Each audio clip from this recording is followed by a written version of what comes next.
Praise the lord. యేసుక్రీస్తు వారి పరిశుద్ధమైన నామంలో మీ అందరికి వందనాలు, శుభాలు తెలియపరుస్తూ ఉన్నానండి. దేవుడు ఎంతైనా నమ్మదగిన దేవుడండి. మనము దేవుణ్ణి ఆశ్రయించేటువంటి బిడలుగా ఉండాలి.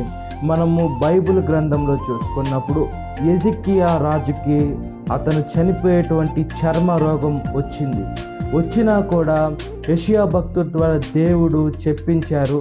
అయితే అక్కడ ఉన్నటువంటి ఎజికియా రాజు ఎక్కి ఏడుస్తారండి, ప్రార్థన చేస్తారు యేసుక్రీస్తు వారికి.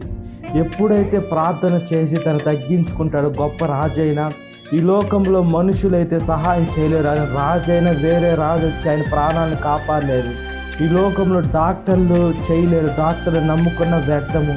ఆయన సర్వోన్నతుడైన దేవుడిని నమ్ముకున్నాను, నా దేవుడు అయితేనే నాకు ఖచ్చితంగా స్వస్థపరుస్తారు అని ఎప్పుడైతే ప్రార్థన చేస్తారో అదే యెషయా భక్తుడి ద్వారా వచ్చి అతనికి 17 సంవత్సరాల సాక్షాత్తు పెంచి నీవు నా మందిరానికి ఎక్కిపోతావు అని యెషయా భక్తుడి ద్వారా ఎజికియా రాజు గారికి చెప్పించారండి. అదేవిధంగా మన జీవితాల్లో కూడా ఈ లోకంలో మనుషులు చేయలేనటువంటి క్రియలు దేవుడు ఖచ్చితంగా చేస్తాడు. అందుకని దేవుడు ఎంతైనా నమ్ముకోగలగచ్చు.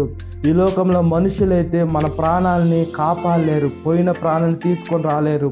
దేవుడైతే ఏదైనా చేయగల సమర్థుడు, బలాఢ్యుడు, నమ్మదగిన దేవుడు. కాబట్టి మనం ఆయన సాక్షులుగా ఈ లోకంలో బ్రతుకున్నట్లుగా ప్రార్థన.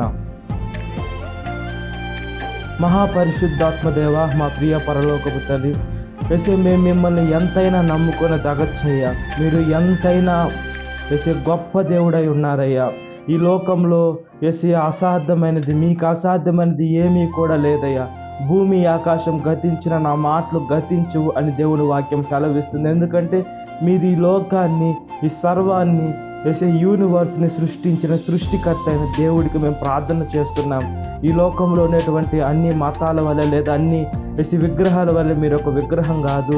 మీరు జీవం లేని బొమ్మ కాదు. మీరు సజీవుడైన యేసుక్రీస్తు వారి ఈ లోకానికి వచ్చి చనిపోయి మనుషుల నిమిత్తము తిరిగి లేచిన, పాపాలు మోసుకోపోయిన గొర్రె పిల్ల నిజమైన యేసుక్రీస్తు వారి మీరే. కాబట్టి మీరు నిజమైన దేవుడు. మేము మీకు ప్రార్థన చేస్తున్నాం. ఆ ప్రార్థన దయతో ఆలకించినందుకు, తగిన సమయంలో జవాబు దయచేసినందుకు స్తుతులు, స్తోత్రాలు చెల్లిస్తున్నానయ్యా. ఈ వాక్యం విట్టిన ప్రతి ఒక్క బిడ్డని పేరు జ్ఞాపకం చేసుకొని ప్రార్థన చదువున ప్రతి ఒక్క బిడ్డని విడుదల దయచేయమని అడుగుతున్నానయ్యా. నిజన కాలపు దేవునితో నింపి బ్లెస్ చేయమని నజరేయుడైన యేసుక్రీస్తు నామములో మిక్కిలి వినమ్రత నా పరలోకపు తండ్రి. Amen. Praise the lord. God bless you. Have a great day.